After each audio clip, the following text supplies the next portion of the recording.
Hello, fellow warriors against consensus reality, lovers of truth, wisdom, the esoteric path, irreverence and sarcasm.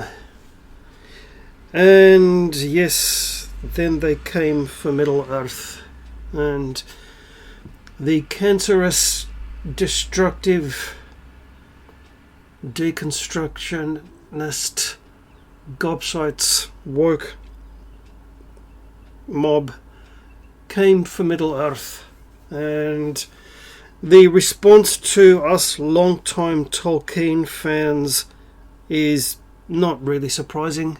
We've seen it all before. It's all our fault, we're the racists, we're this, we're that, blah blah blah blah, because we demand and deserve better. Professor Tolkien deserves better. And you can parade Baby Yoda and CGI Luke Skywalker in front of Star Wars fans and they'll have an orgasm and cream their pants.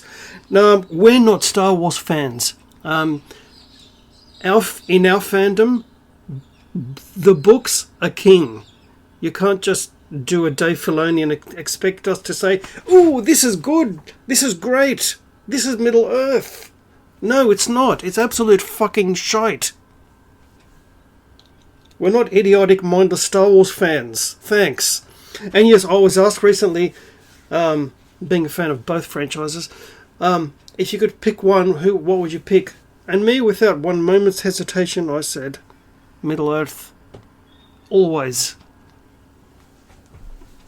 I mean, hell, there's a reason why I've got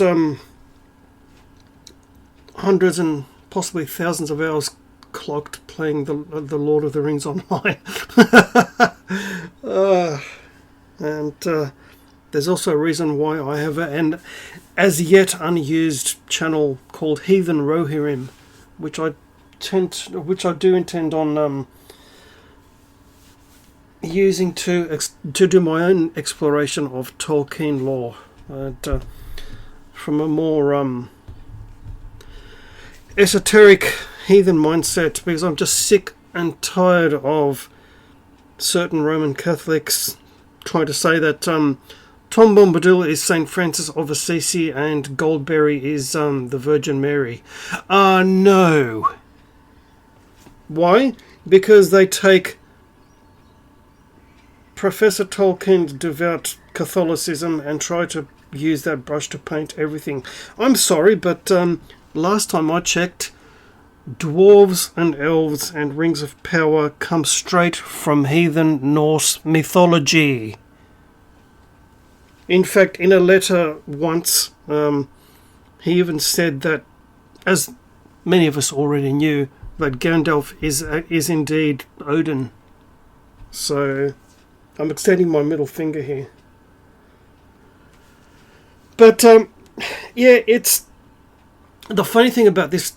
Their response, the woke response, is to attack fans and castigate wonderful, normal, hardworking people who have the money to spend over our attitude of this farce and this piece of absolute shite called the upcoming Amazon TV series, Rings of Power. I'm sorry, but you don't get to take a beloved character like Galadriel and turn her into Middle-earth Xena, right? Or,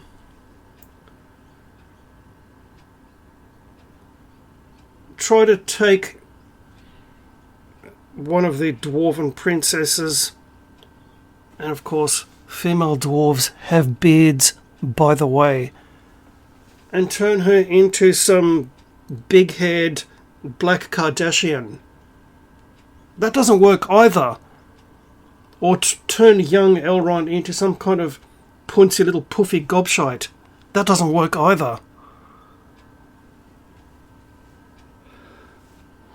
And by the way, dark elves does not mean black skin.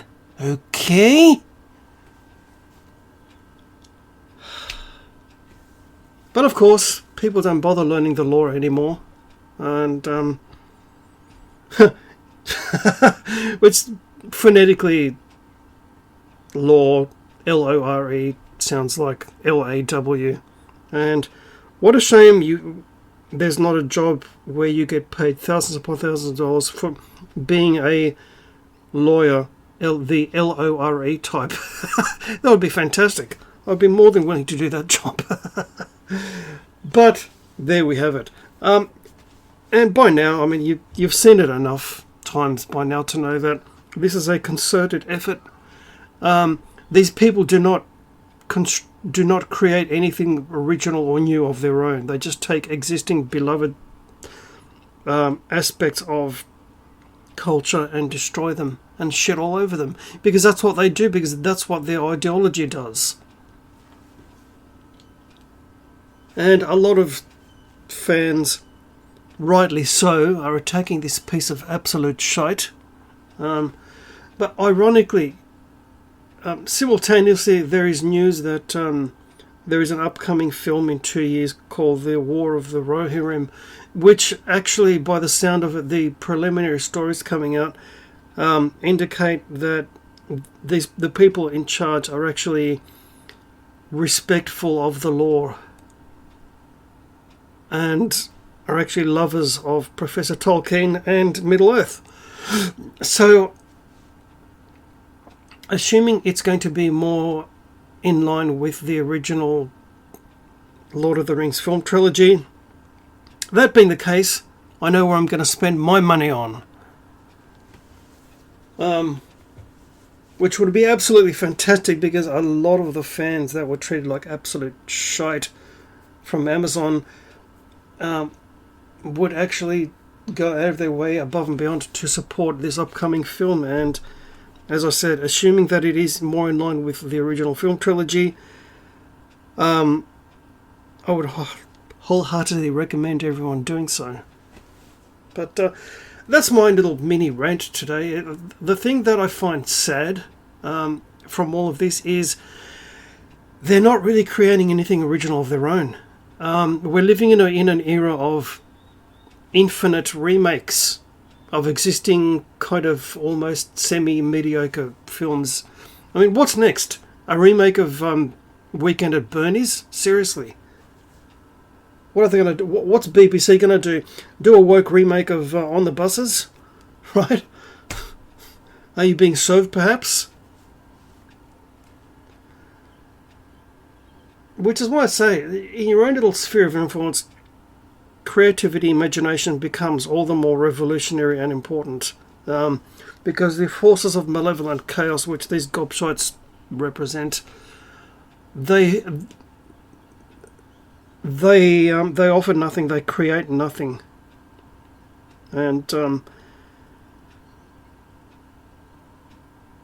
if I may be permitted to quote Professor Tolkien before I go, and I quote, "The world is indeed full of peril, and in it there are many dark places. But still there is much that is fair, and though in all lands love is now mingled with grief, it grows perhaps the greater." Unquote.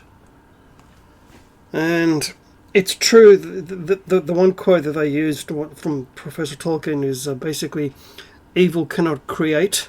And that's exactly what woke is. This is exactly what's happening with the woke movement. There's no creativity, there's no imagination, there's no nothing except tearing down existing creations. And that's really quite sad, because that's not what makes us as human beings thrive. But there it is. I'll leave it there. Thank you for your continued support. And you certain people who continue commenting. You're fucking legends. And yes, as always, to speak the truth is a lonely path. The the morning voice affected lone wolf on guitar out.